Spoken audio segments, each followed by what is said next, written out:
Welcome to Homeschool for American Adults. Hi, I'm Donna Marie. This week, we're going to dream up new ideas and turn them into stories. Imaginative stories let you write about anything, even things that could never happen in real life. Let's dream it, then write it. Why use your imagination? Your imagination is powerful. It helps you think in new ways, create adventures, and make your stories different from anyone else's. Writing with imagination makes learning fun and exciting. Think of an imaginative story like a recipe. You need a character, a setting, something magical or unusual, and an ending. Mix these together, and you have a story that no one else has written before. Here's an example of an imaginative story. Something unusual happens. A computer talks. Then the character and the computer go on an adventure together. And the story ends with a fun surprise. I'll read the story to you. Listen up. Ready? Let us begin. Phil touched his computer and it began to talk. The computer told him it was lonely. Phil invited it to join his soccer team. The computer became the goalie and the team won the game. Hooray! Now it's your turn to practice.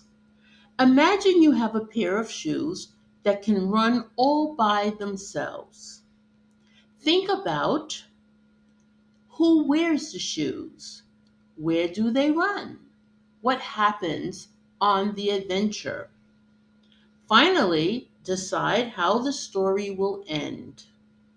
Write your ideas down in complete sentences. This is your chance to create your own exciting story. Now, let's write independently. Imagine you wake up invisible. What would you do first? Where would you go? Write 3 to 4 sentences about your invisible adventure. Here's another idea for your writing.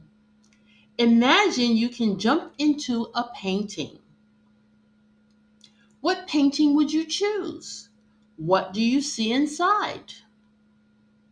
Write your imaginative story about this adventure. Write 3 to 4 sentences about what you see inside. You did it! Today you practice writing imaginative stories using your creativity. Remember, no two stories will be the same because your ideas are special. Keep dreaming, keep writing, and keep creating your own adventures. Great job. Congratulations, you made it to the end of lesson 35. Now I have an assignment for you to do. Your assignment is to take a few moments every day to review this lesson. If you find it difficult to do any part of this lesson, remember, you can always rewind this video and practice again. Never move on to the next lesson until you can complete this lesson with ease. When you can complete this lesson with ease, you are ready to move on to the next lesson. See you there. Now, we have reached the end of this session, but before you go, please, if you've experienced the joy of writing today, don't forget to like, comment, share, and subscribe. And click the notification bell so that you will know when a new lesson is uploaded. Thank you for joining me today. It was a pleasure teaching you. Bye-bye.